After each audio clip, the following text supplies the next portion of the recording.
Halo teman-teman, kami di sini akan menjelaskan tentang materi liabilitas jangka pendek, provisi, dan kontingensi. Mari yuk kita simak bareng-bareng materinya. Liabilitas jangka pendek.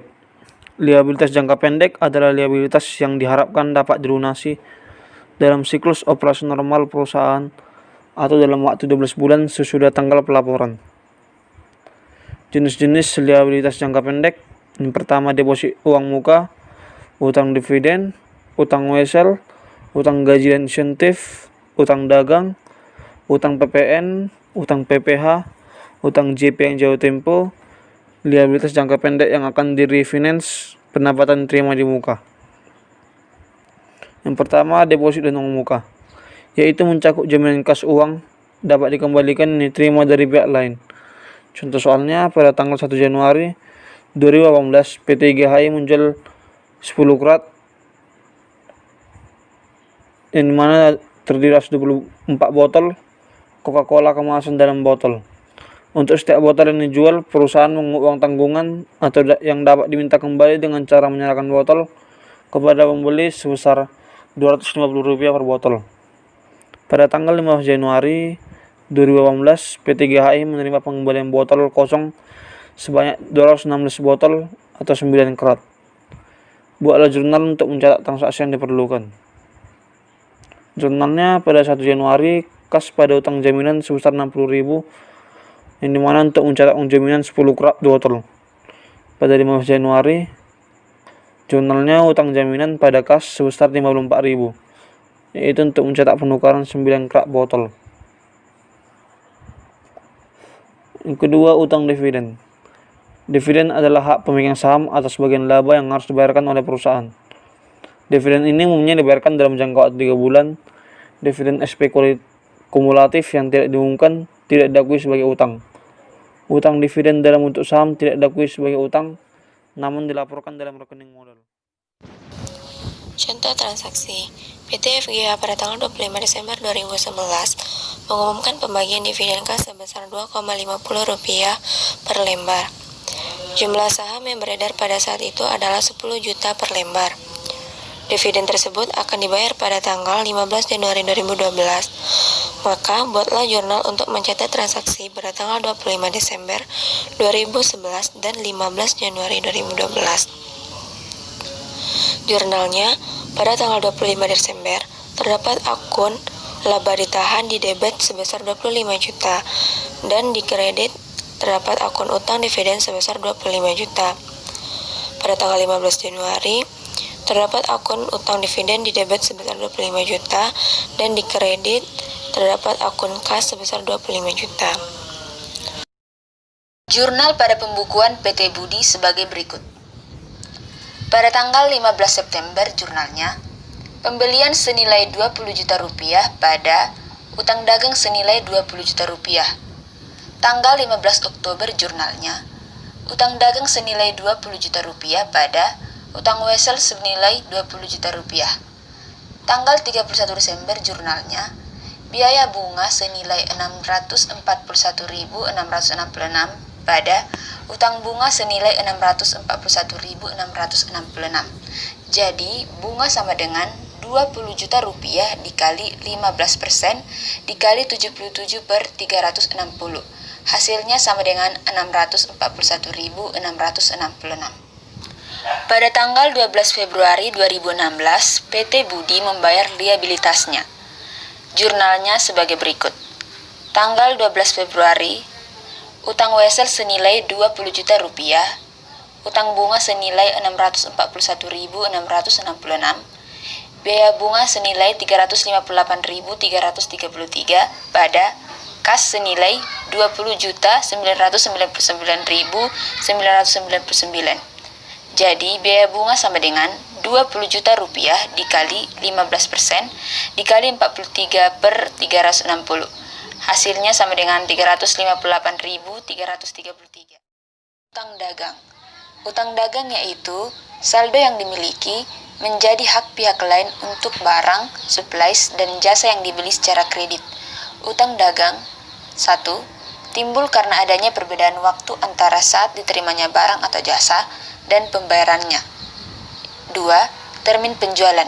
Misalnya, 2/10 N/30 menetapkan periode kredit. Contoh transaksi utang dagang. 1. Pada tanggal 10 Juli 2019, PT Jaya membeli barang dengan harga 5 juta rupiah dengan termin 2/10 N/30. 2.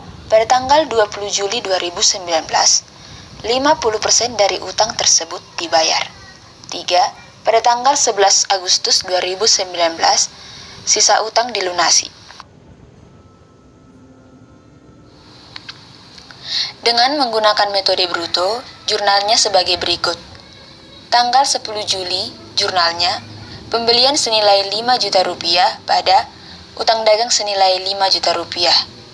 Tanggal 20 Juli, jurnalnya, utang dagang senilai 3 juta rupiah pada kas senilai 2.940.000 rupiah, potongan pembelian 60.000 rupiah.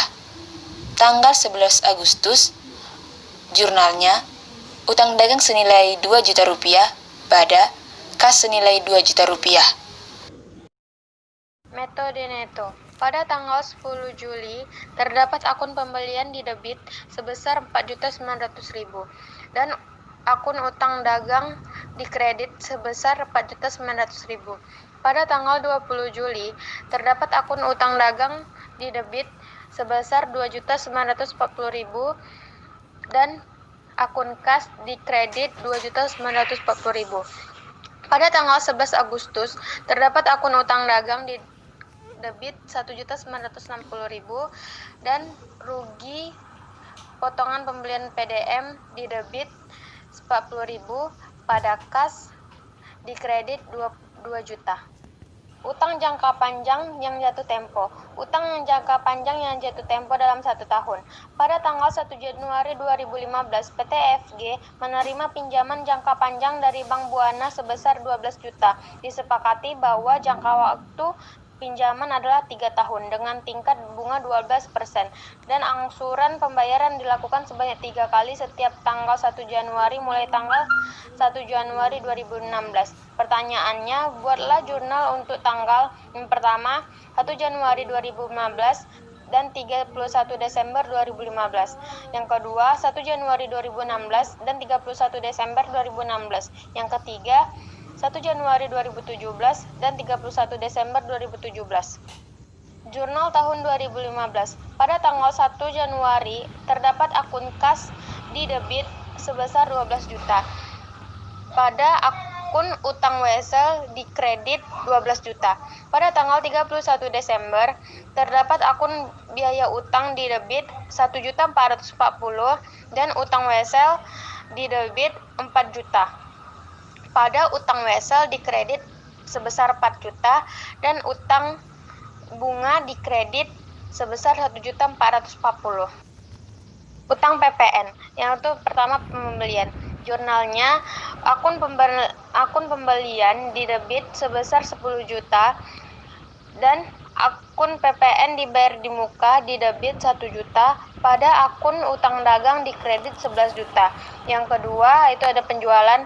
Jurnalnya, akun piutang dagang di debit sebesar 16.500.000 pada akun penjualan di kredit sebesar 15 juta dan utang PPN di kredit sebesar 1.500.000. Yang ketiga itu ada setoran. Utang PPN di debit 1.500.000 pada PPN dibayar di muka di kredit 1 juta dan kas 500.000. Jurnal tahun 2016. Pada tanggal 1 Januari terdapat akun wesel, utang wesel sebesar 4 juta dan utang bunga di debit sebesar 1.440 pada kas di kredit 5.440. Pada tanggal 31 Desember terdapat akun biaya bunga sebesar 960 dan utang wesel di debit 4 juta pada utang wesel di kredit 4 juta dan utang bunga di kredit sebesar 960.000. Jurnal tahun 2017. 1 Januari utang wesel 4 juta di debit, utang bunga 960.000 di debit, kas 4.960.000 di kredit. 31 Desember biaya bunga 480.000 di debit, utang wesel CPJ 4 juta di debit, utang wesel 4 juta di kredit, dan utang bunga 480.000 di kredit. Seterusnya, pendapatan diterima di muka. Pendapatan diterima di muka merupakan pembayaran yang diterima sebelum barang atau jasa diserahkan. Contoh transaksinya yaitu PT HIJ pada tanggal 1 Desember 2017 mendapat kas sebesar 12 juta untuk aktiva tetap yang disewa oleh PT XYZ. Aktiva tetap tersebut disewa untuk jangka waktu 12 bulan. Jurnalnya yaitu 1 Desember kas 12 juta di debit, pendapatan sewa DDM 12 juta di kredit. 31 Desember pendapatan sewa DDM 1 juta di debit, pendapatan sewa 1 juta di kredit. Lalu tanggal 1 bulan 12 sampai bulan 18 pendapatan sewa DDM 11 juta di debit dan pendapatan sewa 11 juta di kredit. Seterusnya liabilitas kontingensi. Yang pertama, liabilitas potensial yang timbul dari peristiwa masa lalu dan keberadaannya menjadi pasti dengan terjadinya atau tidak terjadinya satu atau lebih peristiwa di masa depan yang tidak sepenuhnya berada dalam kendali entitas. Kedua, tidak terdapat kemungkinan entitas mengeluarkan sumber daya yang mengandung manfaat ekonomi. Ketiga, jumlah liabilitas tidak dapat diukur secara andal. Dan yang terakhir adalah contoh liabilitas kontingensi. Pertama yaitu suatu entitas sedang menghadapi tuntutan di pengadilan atas tuduhan pelanggaran merek dagang. Sampai dengan tanggal 31 Desember belum ada keputusan pengadilan. Ada kemungkinan entitas akan kalah dan harus membayar kerugian. Kedua, tidak terdapat liabilitas yang timbul sebagai akibat peristiwa masa lalu. Simpulannya, tidak tercatat sebagai provisi, tetapi diungkapkan sebagai liabilitas kontingensi dan dilanjutkan oleh pemateri selanjutnya. Contoh-contoh provisi, yaitu pertama ada biaya garansi, kedua ada hutang hadiah, yang ketiga ada kewajiban berkaitan dengan lingkungan, yang terakhir ada kasus pengadilan. Yang pertama yaitu biaya garansi. Biaya garansi adalah janji yang dibuat oleh seorang penjual kepada seorang pembeli untuk memperbaiki kelemahan dalam kuantitas, kualitas, atau kinerja produk.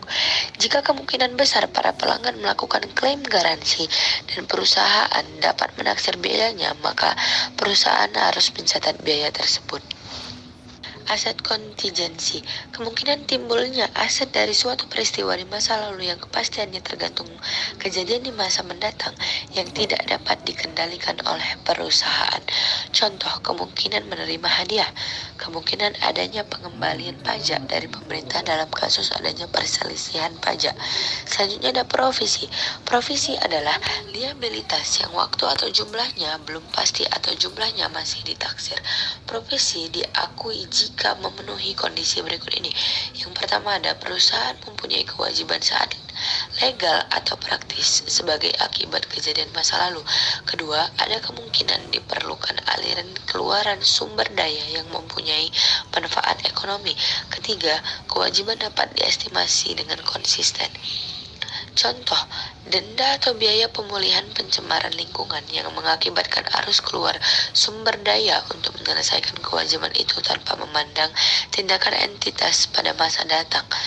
Kedua, biaya kegiatan purna operasi atau decommissioning instalasi minyak atau instalasi nuklir sebatas jumlah yang harus ditanggung entitas untuk memperbaiki kerusakan yang telah ditimbulkan.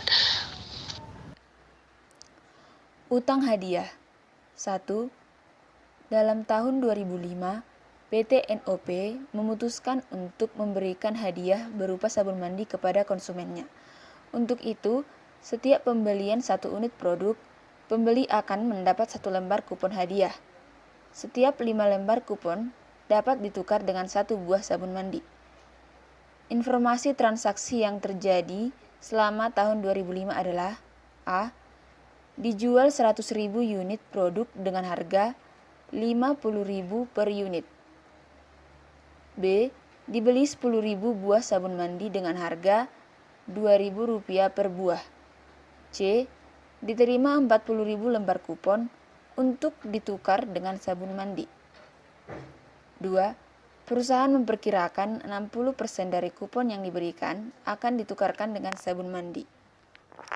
Jurnal dari transaksi tersebut sebagai berikut. 1. Penjualan.